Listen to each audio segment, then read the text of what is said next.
Okay, so we can get into the story of Joseph. That's the story that comes like directly after the story of Jacob. Joseph is one of Jacob's many kids. Um, yeah. So the story. This is just the next story in the Bible. Joseph is like favored by his father more so over than his brothers.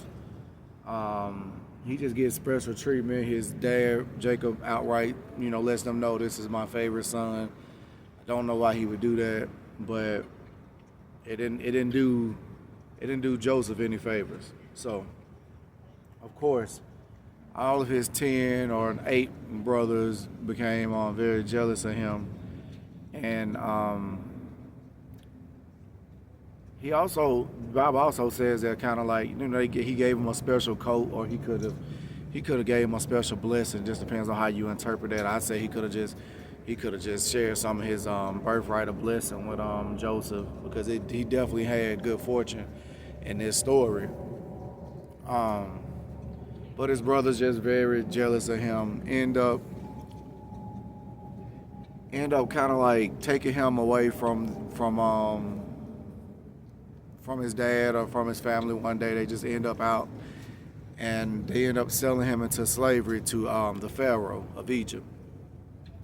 They lie about it. They kill a lamb or something like that and cover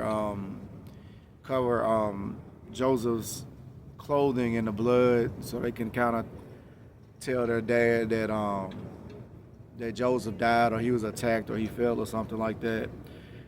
That's how that story goes. But Joseph's into slavery. Joseph gets sold into slavery.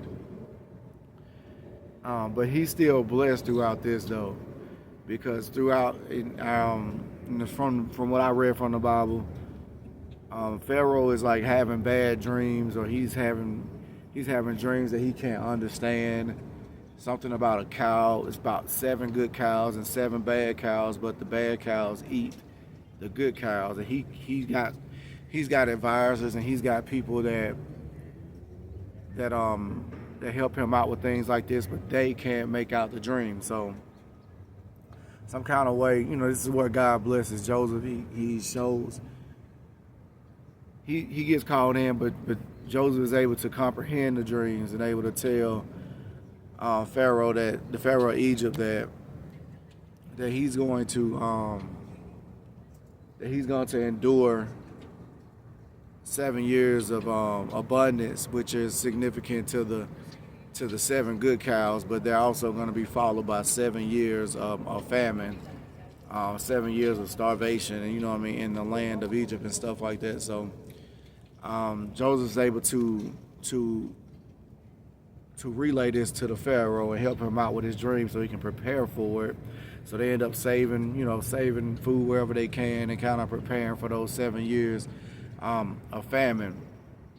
And because of that, Pharaoh promotes Joseph into being maybe like his second in command over Egypt, over the land, to kind of help prepare them for the famine that's coming.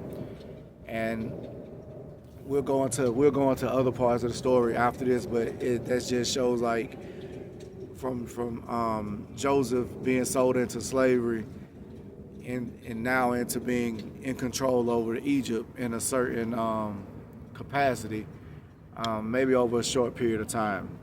And there's a quote in the Bible that it can be relevant on a lot of different levels in a lot of people's lives, and it say that he's talking to his brothers.